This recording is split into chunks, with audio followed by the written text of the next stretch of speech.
What if I told you that the only thing holding you back from massive success isn't your talent or skill set, not your intelligence level, it's not even your experience or your resume, but what is holding you back is your own mindset, your belief in your ultimate potential. Hi, my name is Kristin, and I am a mindset and routine expert.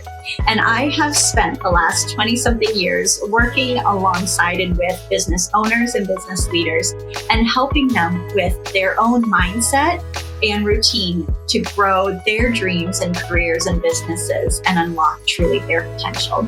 This month, for the month of April, I am digging into Hidden Potential by Adam Grant. And my goodness, what an incredible book to honestly blend together the power of mindset and the right habits or routine to build the success you say you want. I think one of the key factors in this book that I wish I had uncovered at a much younger stage for me in my 20s or 30s is that talent is overrated. Really, where true success comes is in the ongoing growth process. What do I mean by that? I've seen it in my own life, and I'll get to that in a minute, but Adam gives several examples of situations where somebody who was not from the ideal background or ideal resume or ideal performance and abilities and turned into being massive success. Adam takes us on a journey of a chess team that was comprised a winning chess team that kind of caught everybody off guard because they did not come from a prestigious school where these youngsters were taught chess throughout their, kindergarten all the way through high school. No, this chess team was compiled out of the drive of a man who wanted to help children in neighborhoods where they couldn't just go outside and play and ride bikes and feel safe, He wanted to teach these children that their mindset could unlock so much ability and strategy for them for success. He also talks through a baseball pitcher who was just really struggling to honestly deliver what he needed to for the baseball team to win and how he pitched. And he learned he needed to pitch, I think it was called the knuckleball. But that was a process for him. He had gone through failures and hard feedback, but instead of letting that shut him down, he sought out mentors who could give him perspective and tips on how to work on his pitch. To say talent is overrated, I think a lot of times we define ourselves on what we're able to do, and that means we should be successful because I can do this and I've accomplished this. But so much of it is a mask.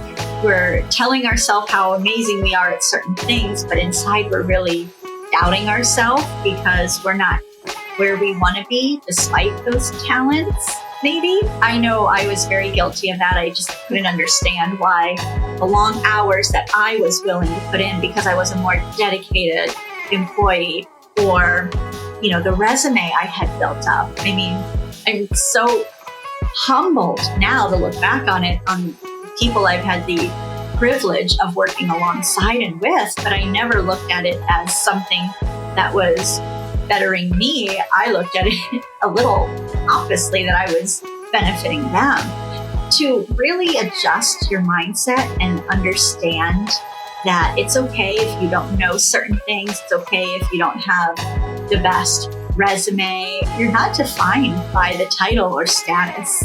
That you can pick up a book and you can pick up a mentor and you can learn and you can get stronger and you can say, okay, I have the ability to learn and become this. Failure is not a stop sign in your road to success. I had said before, please fail. Fail often, fail hard. But it's really, truly not failure until you choose to stay down. Adam digs into this with that chess team and with, baseball player and other scenarios in here that you can get bad news or you can get rejected or you can get passed over for things. But that doesn't mean that your journey is stopped there. It means that you need to learn a little something from why it wasn't you or the outcome you wanted. What does Adam say? Failure is data. Like, gather every possibility, and to understand how valuable failure can be, to just try something and be okay with it not working. I didn't want to fail in my career. I didn't want to fail in my business. I wanted everything to launch perfect and appear picture perfect. I wanted to look like I had it all together, that I was the ideal wife, the ideal mother, the ideal employee, the ideal business owner. And I put myself into such a box of what perfect looked like that I wasn't vulnerable to ask for help. I wasn't vulnerable at first to work on myself even more. I was so caught up in my resume and everything that I had accomplished that I realized I had a lot more to learn to be ready for what it is that I truly want. To fix these roadblocks in your path, to truly break through and go after what it is that you define as successful. You've got to understand this is going to be a journey. It is not a one and done. Here is your medal. You are now this title. So be okay with realizing that you got some work to do. You need some people to help you with it, and surround yourself by individuals who will challenge you and give you honest feedback and be direct with you and push you to grow. So to really then turn that into a successful formula is you need to put in place small daily habits that will help you expedite your growth. My challenge to you this week is, what hidden potential have you buried within you? What walls have you put up in the story you're telling yourself? How are you defining yourself? What are you staking your pride on with your resume? And tear that down, rip that Band-Aid off, if you will, and get really gritty about what you need to work on for yourself. Something that you're uncertain about in yourself could actually become your biggest strength. So embrace that and nurture it, and find ways to develop that through simple routine and habit shifts. Do you need to find a book that takes you within your area of expertise? Do you need to listen to a podcast by an expert in the field of where you're trying to grow?